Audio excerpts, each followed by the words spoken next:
শিগগিরই দেশে ফিরতে যাচ্ছেন বিএনপির ভারপ্রাপ্ত চেয়ারম্যান তারেক রহমান। দীর্ঘ ১৭ বছর নির্বাসিত জীবনের অবসান ঘটিয়ে দেশে আসার পর গুলশান ২-এর এভিনিউ রোডের ১৯৬ নম্বর ডুপ্লেক্স যে বাড়িটি রয়েছে তার থাকার জন্য প্রস্তুতি ইতিমধ্যেই সম্পন্ন হয়েছে। ১.৫ বিঘা জমির উপর নির্মিত এই ছায়া ঘেরা বাড়িটি বিএনপির চেয়ারপারসন বেগম খালেদা জিয়ার মালিকানাধীন, যা সম্প্রতি তারেক রহমানের নামে নামজারি করা হয়েছে।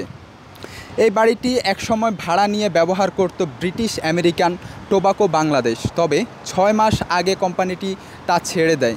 এরপর থেকে বাড়িটির অভ্যন্তর ও বাহ্যিক পরিবেশ তারেক রহমানের থাকার উপযোগী করে সাজানো হচ্ছে। আপনারা দেখতে পাচ্ছেন বাড়িটির ভিতরের যেই দৃশ্য, ইতিমধ্যেই কিন্তু প্রস্তুতি শেষ হয়েছে, রং করা হয়েছে এবং ভিতরে একটি গাড়িও কিন্তু সাজসজ্জা হিসাবে রাখা হয়েছে। ঘনিষ্ঠ সূত্রে আসলে জানা গেছে বাড়িটির সাজসজ্জা কাজ শেষ হয়েছে এবং এটি এখন পুরোপুরি বসবাসযোগ্য। ১৯৮১ সালে রাষ্ট্রপতি জিয়াউর রহমানের মৃত্যুর পর তার স্ত্রী বেগম খালেদা জিয়াকে এই বাড়িটি বরাদ্দ দেওয়া হয়।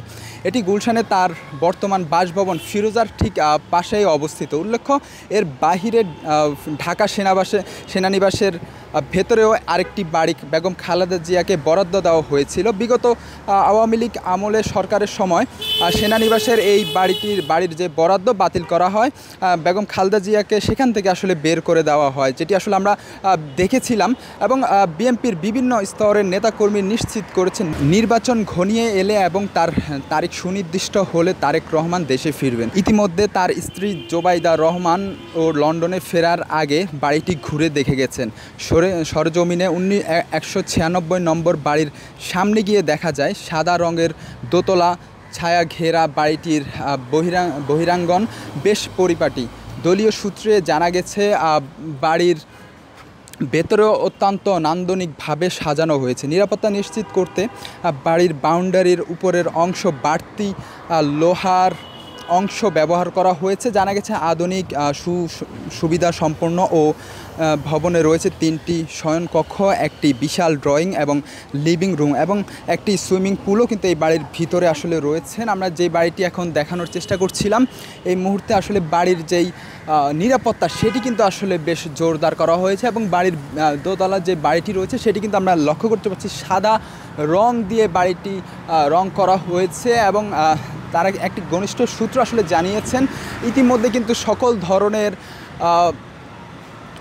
ধরনের কিন্তু ব্যবস্থা করা হয়েছে এবং সকল ধরনের জিনিসপত্র কিন্তু ইতিমধ্যে বাড়ির ভিতরে রাখা হয়েছে। বাড়ির ভিতরে যেই সাজসজ্জা আসলে সকল কিছুই আসলে ইতিমধ্যে সাজানো হয়েছে।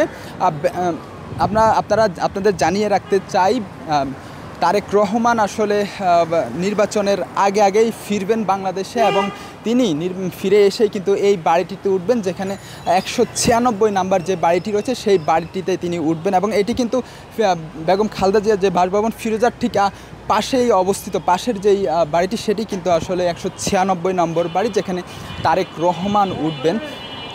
আপনাদের এই মুহূর্তে সরাসরি আমরা দেখানোর চেষ্টা করছি বাড়িটির সামনে থেকে, এবং বাড়িটির সামনে এবং ভিতরের অংশটুকু আপনারা লক্ষ্য করেছিলেন বেশ সাজানো গোছানোভাবে প্রস্তুত করা হয়েছে তারেক রহমানের জন্য।